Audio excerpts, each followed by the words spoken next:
नमस्कार, नई परख के राष्ट्रीय मुद्दा कार्यक्रम में आप सब लोगों का स्वागत है। आज के इस कार्यक्रम में हम प्रोफेसर अभय कुमार दुबे से बातचीत करेंगे, हमेशा की तरह ही देश की राजनीति के बारे में। अभय सर नमस्कार। आज जो एक प्रदर्शन हुआ जंतर मंतर पर, उससे और उसके पहले कल कांग्रेस कार्य समिति के बाद से यह बात धीरे-धीरे साफ होती जा रही है कि राहुल गांधी जनवरी के दूसरे हफ्ते से भारत जोड़ो यात्रा पर निकलने वाले हैं। कल की बातचीत में आपने कहा था कि अभी इंडिया को सुदृढ़ करने का समय है, लेकिन मेरे मन में यह सवाल आता है कि अगर इंडिया की चीजें कुछ हद तक ठीक-ठाक हो जाती हैं, सीटों का एडजस्टमेंट हो जाता है, तो क्या राहुल गांधी की यात्रा एक सकारात्मक कदम मानी जा सकती है जनसंपर्क के रूप में? देखिए, कांग्रेस के अगर पिछले रिकॉर्ड के ऊपर आप गौर करें तो आप पाएंगे कि ये पार्टी एक बार में एक ही काम कर पाती है, एक बार में 2-3 काम नहीं कर पाती है।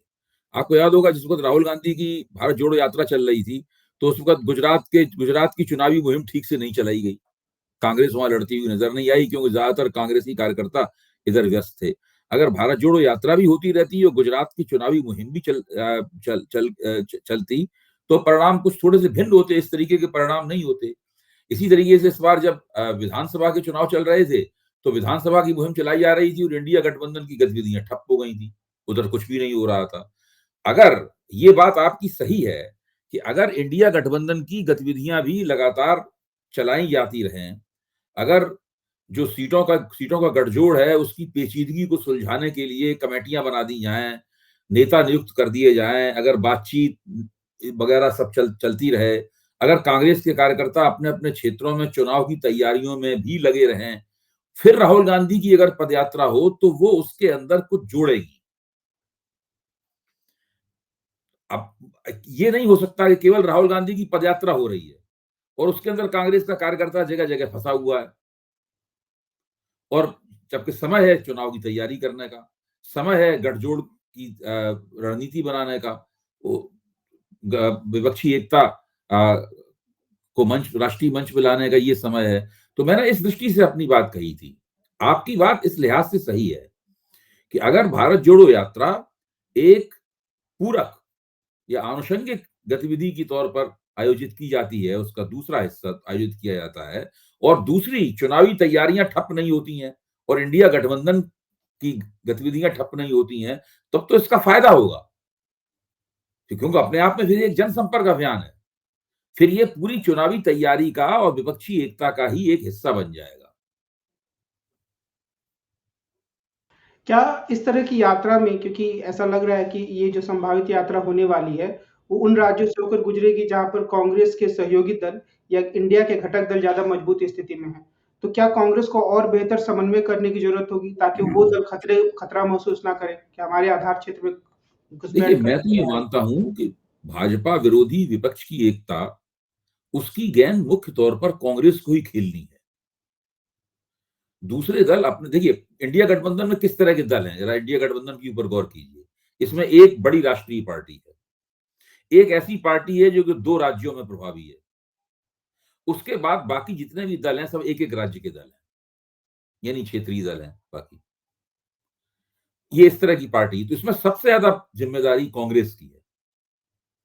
कांग्रेस को ही तमाम जो पेचीदा किस्म की गठजोड़ की जो पेचीदगियां हैं, उन पेचीदगियों को हल करना है। जहां पर गठजोड़ आसान है वहां कोई नई पेचीदगियां ना आ जाएं, इस बात पर ध्यान रखना है। जो बहुत छोटी छोटी ताकतें हैं इधर उधर बिखरी हुई, उनको भी सब बटोर के एक मंच पे लाने की कोशिश करना है, ताकि गैर भाजपा वोट जो है वो बिखरे नहीं, बल्कि उनका ध्रुवीकरण हो जाए। देखिए, एक बड़े मोर्चे में बहुत छोटी छोटी बिरादरियों वाली पार्टियां भी आ सकती हैं।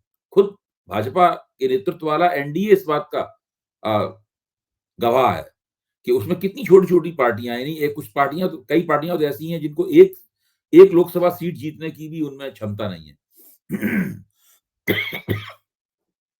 तो ऐसी पार्टियां जब एनडीए में हो सकती हैं, तो इस तरह की पार्टियां जो है वो इंडिया गठबंधन में क्यों नहीं हो सकती?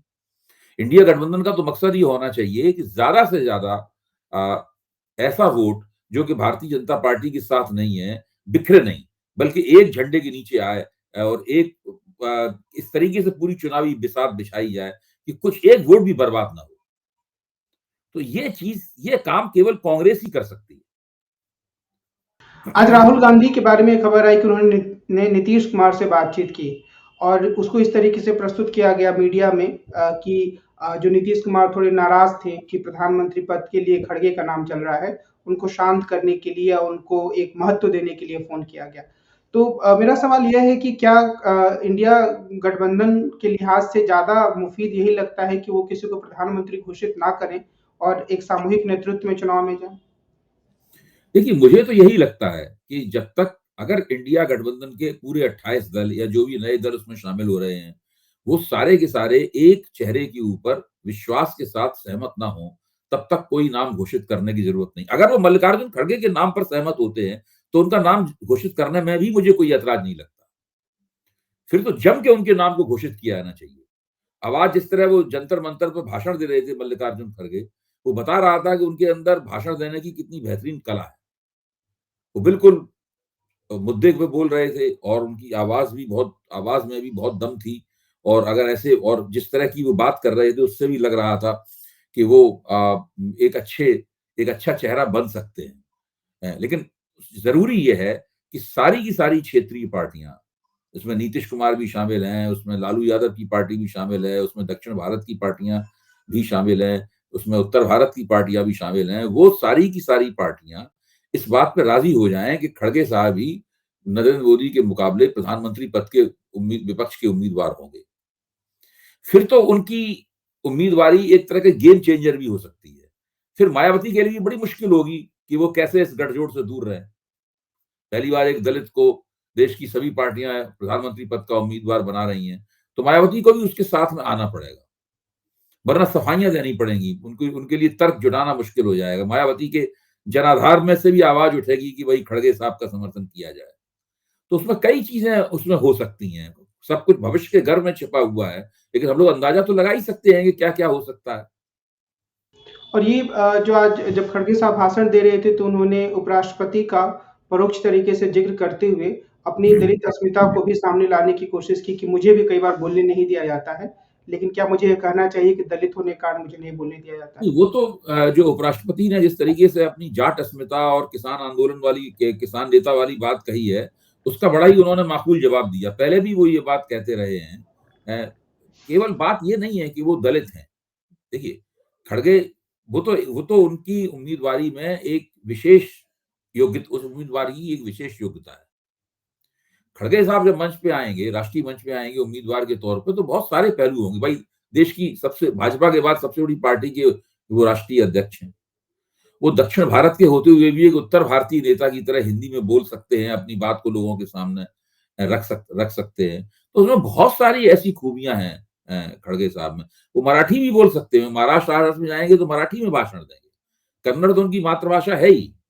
वो हिंदुस्तानी में बहुत अच्छा बोलते हैं और अंग्रेजी भी बोल लेते हैं। तो एक व्यक्ति जो इतनी भाषाएँ बोल सकता है और इतना तजुर्बेकार नेता है और फिर साथ में वो दलित भी है और ऐसा दलित नहीं है जो कि दलित जाति की जो संकीर्णतापूर्ण राजनीति होती है वो करता हो। यानी उनका दलित होना गैर दलितों की गोलबंदी में बाधक नहीं।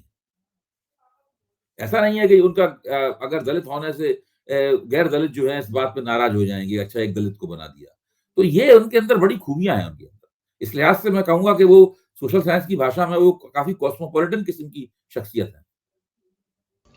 आज एक और घटना हुई जब संसदीय कार्रवाई खत्म होने के बाद संसदीय कार्य मंत्री एक संवाददाता सम्मेलन को संबोधित कर रहे थे, तो उन्होंने ये कहा कि असल में हमारी सरकार ने निलंबित नहीं किया सांसदों को, बल्कि विपक्षी सांसद खुद ये चाहते थे कि वो निलंबित हो जाएं और इसीलिए वो बार-बार हमसे भी अनुरोध कर रहे थे और बिल में भी जा रहे थे। तो आप इस तरह की टिप्पणी को कैसे देखते हैं? भाई, अगर विपक्षी सांसद स्वयं निलंबित हो जाना चाहते थे और वो आ, इस तरह की गतिविधियां कर रहे थे, ये तो एक बात हुई। वो आक्रामक गतिविधियां कर रही जो भाजपा का आरोप है। लेकिन दूसरी तरफ अगर वो खुद कह रहे थे कि आप हमें निलंबित कर दीजिए, हम निलंबित होने के लिए प्रस्तुत हैं, तो इस बात को कहने में प्रहलाद जोशी को इतनी देर क्यों लगी? ये बात तो उन्हें सबसे पहले कहनी चाहिए थी, क्योंकि ये बात सबसे ज्यादा उनके पक्ष में जाती। इसका मतलब है कि ये बात बाद में सोच के घड़ी गई है। एक और चीज़ हुई जो कल और आज के अखबार में वो था, शायद वो घटना तो कल ही हुई थी। और वो ये था कि देवगौड़ा जी बैठे हैं और प्रधानमंत्री और देवगौड़ा जी के दोनों पुत्र खड़े हैं, यानी कि एक पूरा जिसे आपकी भाषा में कहें सिक्का बंद समझौता हो चुका है कर्नाटक में। तो क्या हम ये कह सकते हैं कि भारतीय जनता पार्टी अपने गठबंधन को मजबूत करने के रास्ते पर ज़्यादा मजबूती से आगे बढ़ रही है और दक्षिण भारत में उसकी देखिए, कोशिश सफल हो भाजपा सकती है? में चुनावी दृष्टि से गठजोड़ बनाने में भाजपा को महारत हासिल है और इसके लिए वो किसी भी हद तक जा सकते हैं। एनडीए को महत्व दिलाने के लिए भारतीय जनता पार्टी ने अपना घोषणा पत्र भी जारी करने से इनकार कर दिया था और अपने महत्वपूर्ण विचारधारात्मक मुद्दों को ठंडे बस्ते में डाल दिया था उन्होंने। आज भाजपा इतनी मजबूत स्थिति में है कि उसे ये सब करने की जरूरत नहीं है।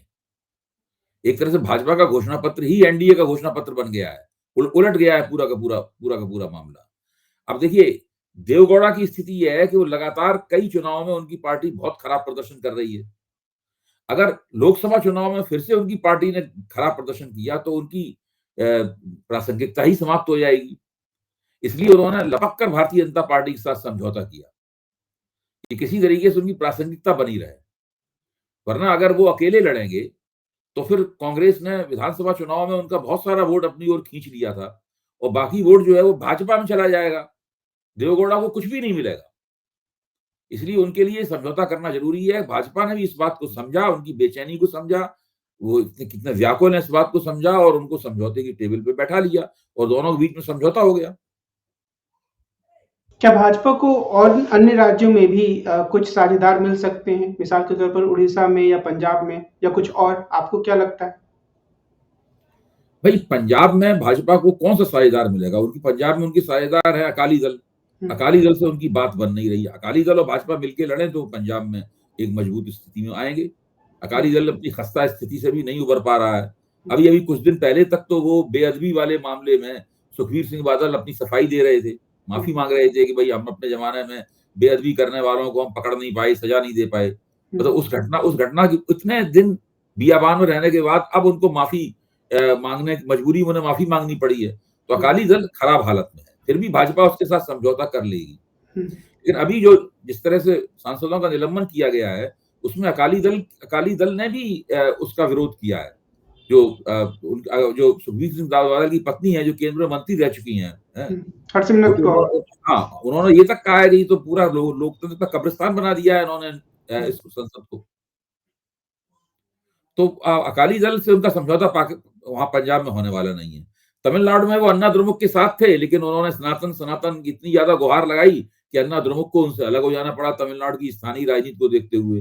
तो वहां इन्होंने एक बड़ा अपना जो मित्र था वो खो दिया उन्होंने। अब उड़ीसा में कौन इनके साथ जाएगा, उड़ीसा में और कौन कौन सी शक्तियां हैं, मुझे उसकी उतनी ठीक जानकारी नहीं है। मुझे लगता यह है कि उड़ीसा में एक तितरफा मुकाबला होगा। एक तरफ बीजू जनता दल होगी, एक तरफ कांग्रेस होगी और एक तरफ भाजपा होगी। अब किस तरह से मुकाबला बनता है उड़ीसा में, इसकी तरफ हम लोगों को जरा ध्यान देना पड़ेगा। तो बीजू जनता दल हमारे काफ़ी। साथ जितने लोग आ सकते थे वो सब आ गए। अब हुँ। ऐसे जैसे कि अब आप मान लीजिए राजभर को लिया था, ओम प्रकाश राजभर को लिया था। राजभर को आश्वासन दिया गया था कि उन्हें योगी मंत्रिमंडल में मंत्री बना दिया जाएगा, लेकिन वो घोसी का चुनाव राजभर जी नहीं जिता पाए। उन्होंने बहुत प्रचार किया, लेकिन घोसी का चुनाव वो नहीं जीता पाए। तो अब भाजपा की निगाह में उनकी कीमत घट गई है, तो अब उनको मंत्री नहीं बनाया जा रहा है। तो ये सब इस तरह का उतार चढ़ाव और ठंडा गर्म होता रहता है भाजपा के गठजोड़ में। लेकिन ये जो बीजू जनता दल जैसा जो दल है, क्या वो एक तो रुख रखते हैं कि वो एकदम तटस्थ से हैं, पर मैंने ये नोटिस किया है कि जो दिल्ली विश्वविद्यालय में जब कार्यक्रम होते थे और जो संघ और भाजपा से जुड़े शिक्षक होते थे, वो आम तौर पर बीजू जनता दल के सांसदों को बुलाते थे और उनका हम्म, यह मानना होता था कि ये तो हम ही लोगों से जुड़े हुए लोग हैं। हम्म। बीजू जनता दल को हम एनडीए के नज़दीक ही मान सकते हैं और वो कभी ज़रूरत पड़ने पर भाजपा का साथ दे सकते हैं। देखिए, अगर केंद्र में भाजपा की सरकार ना हो तो बीजू जनता दल उतनी ही निकटता केंद्र सरकार उस वाली केंद्र सरकार से भी प्रकट करेंगे। देखिए, बीजू जनता दल और अभी जो सरकार में अभी तक थी भारत राष्ट्र समिति और उधर वाईएसआर रेड्डी कांग्रेस, ये लोग चाहते हैं, या और दूसरी क्षेत्रीय शक्तियां भी ये चाहती हैं कि केंद्र में अगर एक मजबूत और टिकाऊ सरकार है तो वो उसके साथ उसके दाईं तरफ रहें, कभी उसकी बाईं तरफ ना जाए।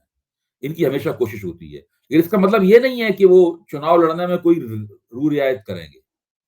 या सीटें भाजपा के लिए छोड़ देंगे या भाजपा को आसानी से चुनाव जीत जाने देंगे, क्योंकि उनकी अपनी सौदेबाजी की क्षमता तो तभी होगी जब उनके पास न केवल राज्य सरकार हो बल्कि उनके पास सांसदों की भी अच्छी खासी संख्या हो। आज की बातचीत को हम यहीं विराम देते हैं। हम कल फिर मिलेंगे और देश की राजनीति से जुड़े प्रमुख मुद्दों पर प्रोफेसर अभय कुमार दुबे से चर्चा करेंगे। लेकिन कार्यक्रम को खत्म करने से पहले मैं सभी दर्शकों से अनुरोध करूंगा कि वे नियमित रूप से हमारे साथ जुड़ें और हमारे चैनल को सब्सक्राइब करें। आज की बातचीत के लिए सर आपको बहुत-बहुत धन्यवाद। हम कल फिर मिलते हैं। नमस्कार।